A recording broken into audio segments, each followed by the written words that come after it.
De la unidad agroalimentaria, la situación de Chiesa, y la Cámara Frutícola Uruguaya pidió también la renuncia del presidente de la unidad agroalimentaria metropolitana, José Saavedra, luego que se difundiera un comunicado que en realidad lo que dicen era que era privado y dirigido al ministro Uriarte y que no era para hacerse público. Lo hizo público Daniel Martínez. Vamos a ver qué es lo que tenía esta carta, cuál es la situación en la que están con esta mudanza y que quedan en el medio de toda esta situación y también en medio de un tema político, ¿no? Porque están las elecciones departamentales de por medio. Vamos a conocer más con Marcelo Moiso, presidente de la Cámara Frutícola Uruguaya, y también con el secretario de la Cámara, con Ariel López. Buenos días a los dos, gracias por estar ahí. Buenos días, ¿cómo están? Bien, bueno, antes que nada, expliquemos esta carta que iba dirigida al ministro, que se hizo pública. ¿En qué los perjudica? Bien, esa carta se firmó en el seno del Consejo Asesor, que es un órgano que funciona acá en la unidad, que quedó residual de la Comisión Administradora del Mercado Modelo, donde un conjunto de gremiales que participan en el sector, que tiene sector productivo, sector de comercializadores y sector de trabajadores, más las autoridades del propio mercado, se sesionan una vez por mes y dado que no había habido una comunicación del ministro en su momento o había gremiales que no son tan productivas que habían tenido acceso al ministro, se decidió elaborar esa nota para pedir una reunión al ministro tan simple como eso. Incluso tan siquiera iba a ser en el seno del propio mercado, sino había una gremial que había ofrecido su sede para ello. Y era una nota privada y no tenía mayor trascendencia que eso. Bien, El Consejo Asesor terminó a las 4 de la tarde del martes, a las 7 de la tarde nos encontramos que la nota estaba colgada en la red social Twitter por Daniel Martínez, lo cual no cuestionamos porque él utiliza el insumo que hay para hacer campaña, pero encontramos que también Saavedra había levantado la nota y bueno, sin duda que sabemos que Saavedra es uno de los que está en la línea de Daniel Martínez y bueno, obviamente lo señalamos a él como el responsable de la filtración de la nota. En tal sentido, dado que sentimos que hay una falta de ética en levantar un documento que no era público y sin autorización de los demás firmantes y todavía para utilizarlo con fines políticos partidarios en una campaña electoral, sentimos que no nos representa, que no tiene nuestra confianza y por ende le solicitamos la renuncia y bueno, por ahora estamos esperando a ver qué sucede. También las demás gremiales están también analizando el tema.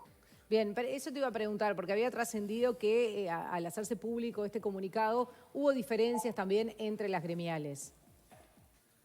No, la gremial, o sea, nosotros pedimos la renuncia porque además somos la gremial de operadores más representativa. Nosotros representamos a operadores que comercializan en el mercado modelo. No, antes de presentar la renuncia, digo que se hiciera pública la carta. ¿Cómo no te entendí la pregunta? Ustedes presentan la renuncia de Saavedra por la difusión de la carta. Exacto. Claro, yo lo que me refería es, una vez que se conoce la carta que es pública, ¿hubo problemas entre las gremiales? No, obviamente que hubo un reproche desde la gremial a su representante que no debieron haber firmado la nota. Bueno, eso es un problema de cada gremial interno. Nosotros, en mi caso, yo fui el que suscribí la nota y entiendo que tenía las facultades para hacerlo y lo hice en solidaridad, como te explicaba al principio, de las gremiales que no son productivas, pero sí forman parte de la comercialización mayorista, para que tuvieran una instancia de una entrevista con el ministro y que el ministro le dijera cuáles eran los motivos que argumentaban ellos para la inclusión de este proyecto, de la reforma de la gobernanza de la UAM en la ley de presupuesto. Nada más que eso, porque en realidad es un tema de información. No se puede tomar partido por nada si no tienes información previa. Ninguna de las gremiales había tenido acceso al ministro y había conversado sobre esta posibilidad antes de que apareciera en ese artículo de la ley, del proyecto de ley presupuestal. No, hay un detalle que queremos aclarar. En principio, las declaraciones que hizo el ministro Uriarte de que había sido pedido de productores, eso es cierto, porque tanto en el sur como en el norte, el ministro estuvo visitando predios productivos y a pedido de los productores había nacido esta iniciativa. Por otro lado, sí también es cierto que a nivel de todas las gremiales productivas y de la órbita del mercado modelo, el tema no había sido consultado y no se había trabajado sobre el tema. Pero esos productores a los que aluden que le habían hecho esta solicitud al ministro, ¿estaban nucleados en torno a alguna de las gremiales que forman parte del mercado modelo o en realidad eran productores particulares que se acercaron y le trasladaron su inquietud particular? Los productores generalmente están alineados siempre a alguna gremial por distintas razones. No solo las que participan en el mercado modelo, sino otras que también son importantes y muy representativas. Lo que ha hecho este gobierno en particular, tanto el ministro como el director de la granja, es recorrer mucho de diferentes centros productivos. Y en esos centros productivos, la mayoría de los productores, precisamente los más pequeños o los medianos, les manifestaron la preocupación por el parque y los costos del parque. Entonces, en ese sentido, surgió esa solución del ministerio de solicitar la gobernanza de la UAM, que en realidad es algo que se va a discutir en la ley de presupuesto y no está laudado, obviamente, ¿no? Capaz que conviene que expliquen entonces mínimamente cuáles concretamente los problemas que tienen de acceso estos pequeños y medianos productores. Y bueno, vos trajiste un mercado que es un modelo europeo, es un mercado de cuarta gama, de cuarta generación, perdón. Nuestros mercados de primera generación, no solo tenés un aumento de costos en la tarifa, sino que además, para adaptarte al mercado tenés que hacer inversiones importantes, tanto para el sector productor o comercializador y también para el comprador.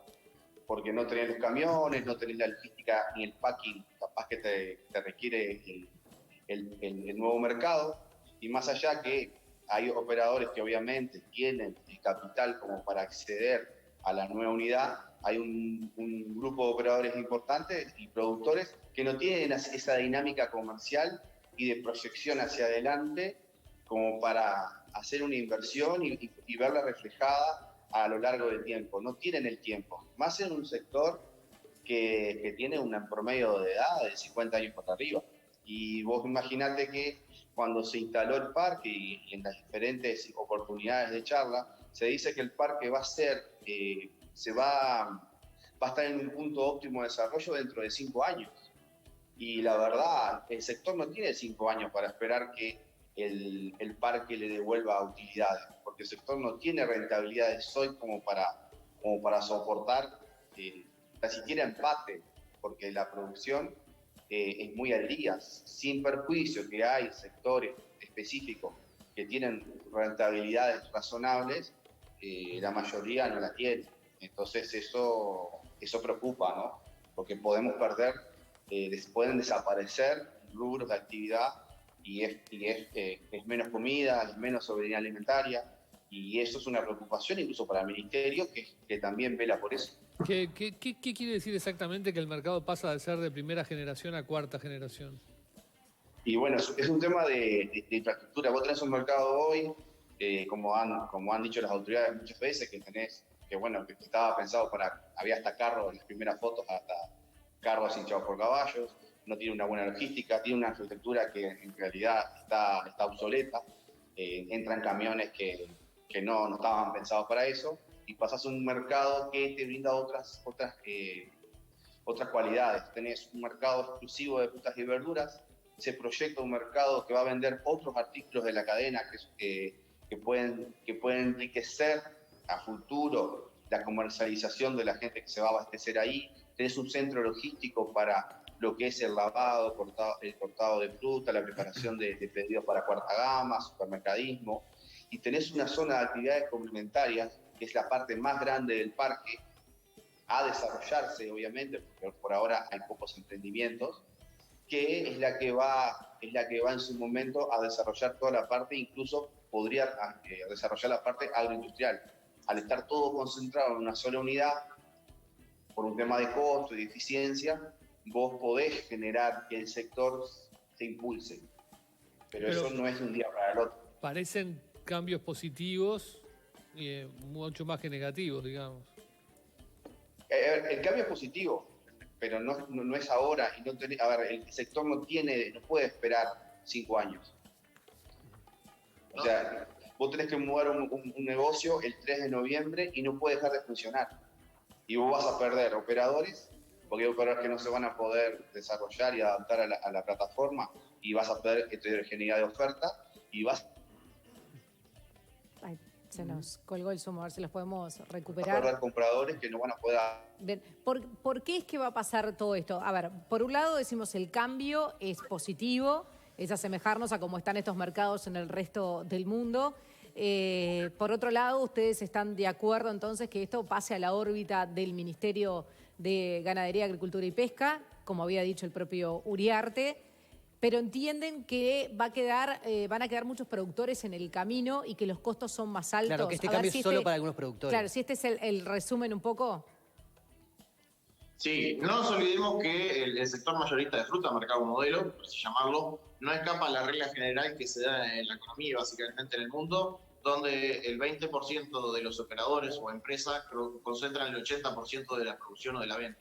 Y el otro 80% de los operadores simplemente manejan el 20% de la producción.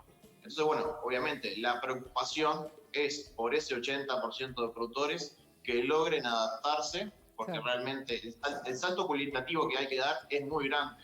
En otras regiones del mundo, en otros países, los cambios han sido más paulatinos o han tenido por lo menos un escalón más entre medio, ¿no? Claro. O sea, nosotros estamos viendo una escalera que el salto que hay que dar es grande, hay que tomar un gran impulso y como dijo recién Ariel, está demostrado en el mundo que estos cambios generalmente llevan de 3 por lo menos a 5 años para adaptarse y que todo, digamos, en cierta manera vuelva a funcionar como era antes. Bien, y que esto lo han hablado. ¿Ustedes por qué prefieren que se haga cargo el Ministerio? ¿Porque está contemplando sí estos pedidos y la Intendencia no? ¿Por el vínculo que han tenido? Nosotros, a ver, vamos a aclarar una cosa, ¿no? Nosotros pensamos que todas las partes tienen que estar en la gobernanza. Creo que todas las partes tienen que estar, incluso nosotros pensamos que hasta la propia Intendencia de Canelones, por la cantidad de producción que remite al mercado y porque el área porque ocupa o porque forma parte también del área comercial, con que es el principal destino también de lo que se comercializa aquí, tienen que estar en la gobernanza. De hecho, nosotros ya estamos agendados para comparecer en la Comisión de Hacienda con un proyecto alternativo a la ley de presupuesto. Digo que no hace grandes cambios, ¿no? Pero sí que incorpora algún actor más, incluso creemos que la Intendencia de Montevideo tiene que estar, pero creemos que la gobernanza, y no lo creemos solo nosotros, el sector productivo lo ve con buenos ojos, el sector de operadores también, de que el ministerio esté, porque a ver, el otro día los productores decían, cuando hay un evento de granizo o un evento climático cualquiera, al primero que se le pide dinero o ayuda o asistencia es al ministerio. La intendencia no asiste y no está en su función asistir a los productores. La intendencia lo único que hace en este momento es instalar una plataforma comercial nueva. Y más allá que es entendible que la intendencia hizo un esfuerzo para construir este nuevo mercado, no olvidemos que la intendencia recupera un espacio urbano de alto valor inmobiliario, y eso ustedes lo pueden cotejar, que además va a implicar transformar una zona que es un microcentro, y eso repercute en la recaudación de la intendencia. Si hablamos en números, la intendencia, es cierto, pone los terrenos donde se construyó el parque, que son los 45 millones de dólares, 50 millones de dólares, se habla, que en realidad es un valor de capitalización, o sea, es un valor actual, no es un valor de compra, según lo que tenemos entendido, porque en realidad esos terrenos se han ido apropiando a lo largo del tiempo y la verdad nosotros no hemos tenido documentación para saber en esos procesos administrativos de expropiación cuánto realmente fue lo que la Intendencia pagó, pero sí es cierto que el valor comercial hoy, después que la propia Intendencia transforma una zona rural en urbana, obviamente que los precios se adecúan a una área parecida. Después, la plata que pone en lo que ellos llaman subsidio, o que está haciendo subsidio, pero en realidad es un reconocimiento del metro cuadrado que el operador tenía adquirido acá en el mercado modelo, y es una forma de incentivarlo a que fuera una unidad alimentaria. Estamos seguros que la Intendencia lo va a recuperar en el corto plazo. Además, hay que sumarle que el mercado modelo a partir del año pasado forma parte de la unidad alimentaria, entonces ya los excedentes del mercado, de la recaudación, no van a la Intendencia, sino que quedan dentro de la UAM. O sea que tampoco la UAM es un ente recaudador para la Intendencia. Entonces, por todos estos motivos, entendemos que la Intendencia le puso mucho corazón a la gestión del parque y ha trabajado, eso no se niega, pero creo que el cambio afecta a la producción nacional. De hecho, entre 70 y el 80% de lo que se produce en Uruguay se comercializa en el mercado modelo. Creo que esa trascendencia hace que el ministerio pareciera ser el indicado por lo menos para liderar la gestión del parque. ¿Cuál es la posición que tiene la Cámara respecto a la situación que se dio con el director de la granja, Nicolás Chiesa? Bueno, eso es un poco grave por varias razones.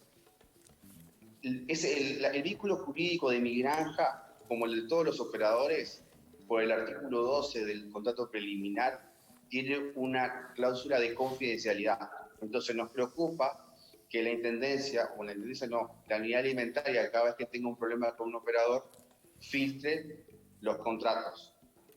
Entonces, en ese sentido, nosotros ya estamos pensando en acciones, ya pedimos informes administrativos y si no conseguimos resultados, vamos a elevar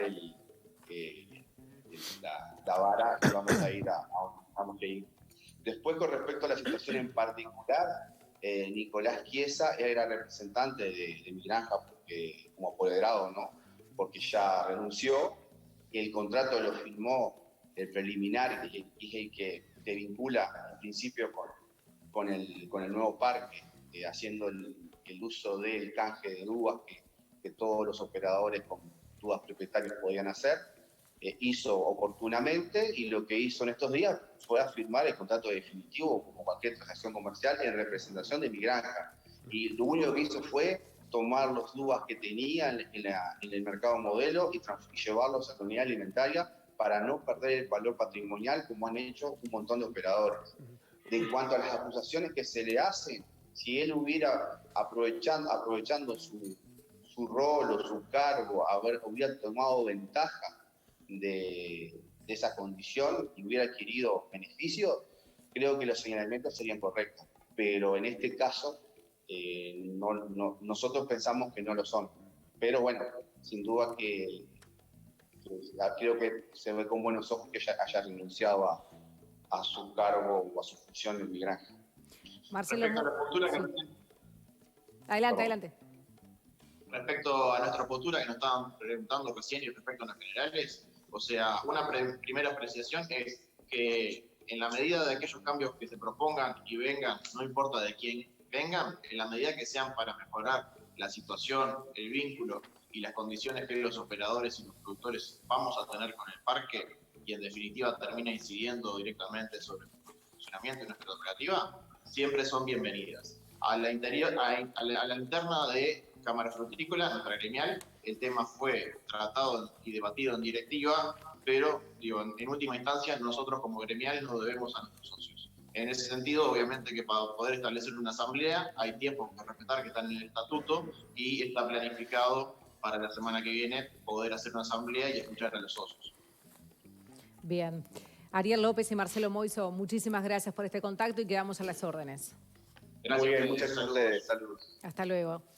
Bien, y sobre este tema, hoy la diaria dice que los senadores del Frente Amplio pueden analizar la posible interpelación al ministro Uriarte por estos cambios, y la diaria también habló con el constitucionalista Correa Freitas por las distintas acciones que pueda hacer la Intendencia. Dice que, bueno, ¿qué pasa con la inconstitucionalidad? Y no dice, no se incluirá ni en los presupuestos ni en las leyes de rendición de cuentas disposiciones cuya vigencia exceda a la del mandato del gobierno, ni aquellas que no se refieran exclusivamente a su interpretación o ejecución.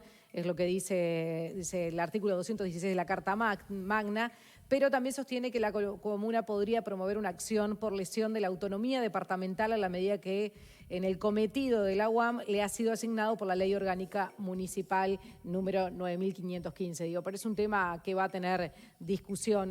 Por otro lado, por ejemplo, el diputado nacionalista Sebastián Andújar le dijo al Observador que esto en realidad no descarta que ya son varios los que dicen esto, va a haber una redacción y que sea en conjunto, que haya en el directorio alguien de la Intendencia y que se pueda ver entonces una salida. Pero hay 2 bibliotecas en realidad por este artículo que se suma entonces al presupuesto. Es que de las argumentaciones que oíamos da la impresión de que podría haber una negociación y un acuerdo, porque sí, parece una cuestión más de encontrar los mecanismos que todos los que tienen parte puedan participar, que una cosa política o partidaria en las cuales estén enfrentados, ¿no? Esa fue la impresión, sí. Exacto. Sí, evidentemente todavía hay para trabajar en esto y en todo lo que implica este cambio.